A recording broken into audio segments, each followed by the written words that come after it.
Hello guys, welcome back to my channel guys. This is my crank emergency light guys. I fabricated this one guys with the synchronous motor guys. So I attached this crank guys. I attached already guys. This is a review for my project guys, emergency light. If in case there is no power guys, it's very useful guys.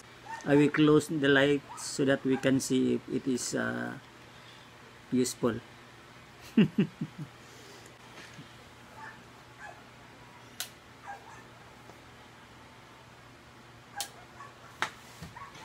Hello guys.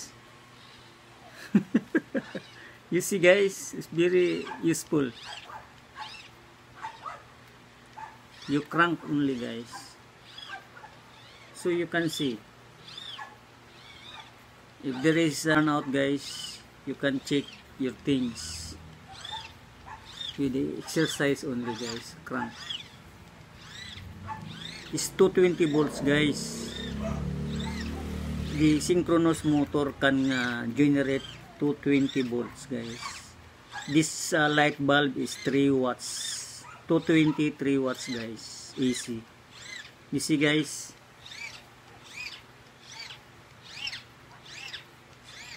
this is a review for my project guys. Okay guys, thank you for watching my emergency hand crank plus light guys. So it is very useful guys, from mechanical to electrical.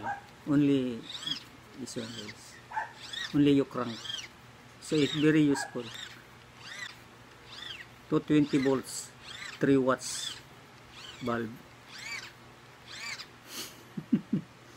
Okay guys, thank you for watching and God bless.